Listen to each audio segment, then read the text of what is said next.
আসসালামু আলাইকুম রহমতুল্লাহ। ইউনুস ডেলিকেস কুকিং চ্যানেলের পক্ষ হতে আরেকটি নতুন ভিডিও নিয়ে আপনাদের সামনে হাজির হলাম। চলুন দেখা যাক আজকের ভিডিওতে কী কী থাকছে।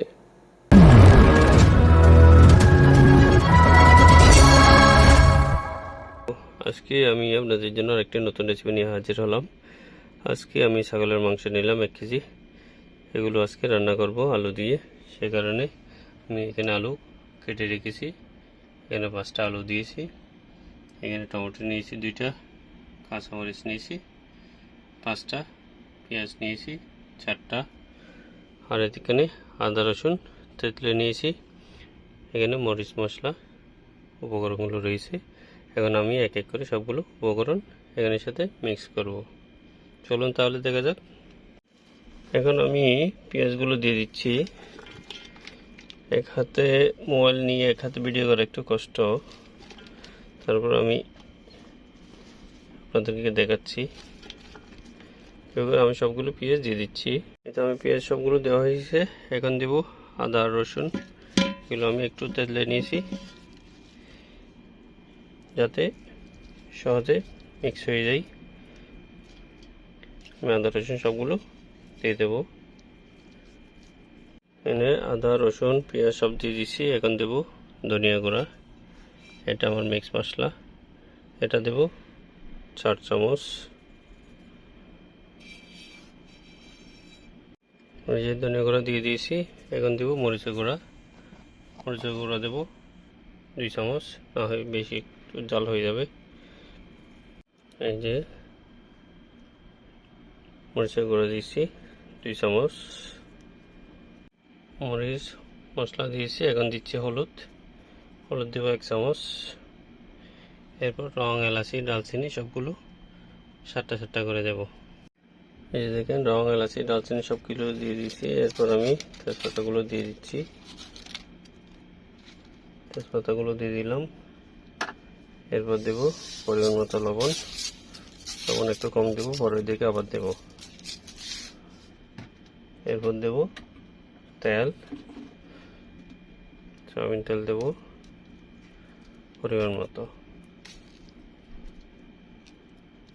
যেহেতু ছোলার মাংস একটু চর্বি থাকবে তাই তেল একটু কম দিচ্ছি। এখন আমি ঢাকনা দিয়ে চুলায় বসিয়ে দেব।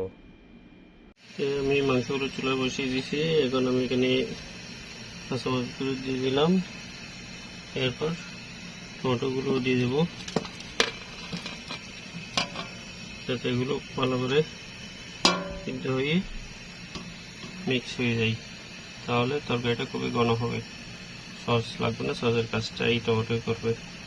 রান্না দিয়ে দিলাম। দেখি আমার রান্নাটা কতটুকু হয়েছে। মাশাআল্লাহ মাশাআল্লাহ, আমার রান্নাটা হয়ে আসছে। দেখি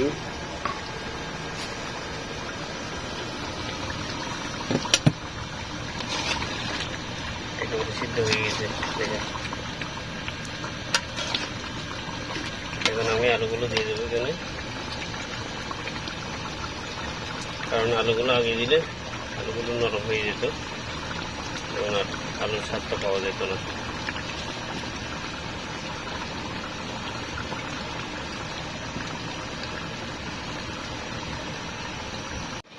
আলুগুলো দিয়ে দিচ্ছি। এবার একটু ভালো করে নাড়িয়ে দিই যাতে আলুগুলোর সাথে মরিচ মশলা মিক্স হয়ে যায়।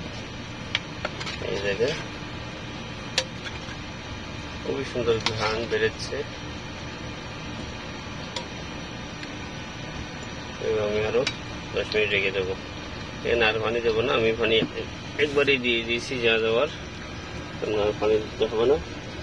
এবার ছোটো করে হালকা মিডিয়াম আঁচের মধ্যে রেখে দেবো।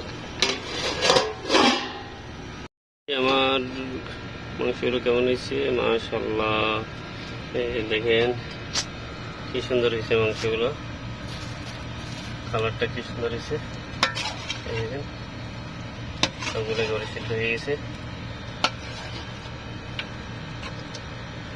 আলুগুলো দেখছেন একেবারে গোড়া গোড়া হয়ে গেছে। প্রথমে দিলে আলুগুলো ভেঙে যেত। মশলাগুলো দেখেন কি ঘন হয়েছে, খেতে খুবই সুস্বাদু হবে আশা করি। এখন আমি বন্ধ করে রেখে দেবো। কিছুক্ষণ পর পরিবেশন করব।